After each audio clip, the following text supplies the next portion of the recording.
سب کے سب سے گزارش ہے وہ لائیو کو لائک کر لیں، چینل کو سبسکرائب کر لیں.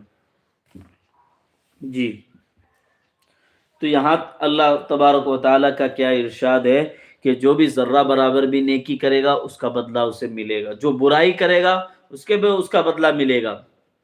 جو لوگ چاہتے ہیں نا کہ ہم دنیا میں بچ جائیں گے، کہیں نہیں بچ کے جا سکتے ہو، انہیں اس کا ضرور حساب دینا پڑے گا. دنیا میں بچ گئے لیکن آخرت میں نہیں بچ سکتے. عزیزان محترم، اس لیے انصاف ہے، جو بھی ذرہ برابر بھی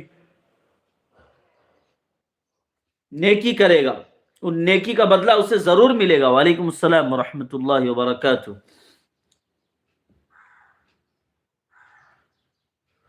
جو برائی کرے گا اس کا بدلہ بھی اسے ضرور ملے گا. ہاں جی، سب کے لیے دعا ہوگی. آپ حضرات انتظار کیجئے، لائک کو لائک کیجئے، چینل کو سبسکرائب کیجئے، آخر تک جڑے رہیں. انشاءاللہ سبھی حضرات کے لیے دعا ہوگی. جتنے حضرات دعا کے لیے کہہ رہے ہیں سب کے لیے دعا ہوگی.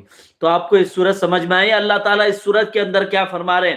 فَمَن يَعْمَلْ مِثْقَالَ ذَرَّةٍ خَيْرًا يَرَهُ وَمَن يَعْمَلْ مِثْقَالَ ذَرَّةٍ شَرًّا يَرَهُ. جو ذرہ برابر بھی نیکی کرے گا اس کو بھی اس دن وہ دیکھ لے گا.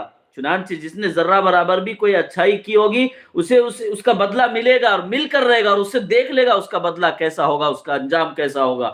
ہاں پھر یہ بھی کہہ رہے اللہ تعالیٰ صرف نیکی کرنے والے نہیں دیکھیں گے، جو برائی کریں گے ان کو بھی دیکھنا ہوگا. وَمَن يَعْمَلْ مِثْقَالَ ذَرَّةٍ شَرًّا يَرَهُ. جو ذرہ برابر بھی برائی کرے گا، گناہ کے کام کرے گا، نافرمانی کرے گا، وہ بھی دیکھ لے گا اس کا سزا کیسا ہوتا ہے اور پکڑ کیسا ہوتا ہے. اس لیے اللہ سے ڈرتے رہنا چاہیے. آج ہم اللہ کا ڈر نکل گیا. آج تو ایسے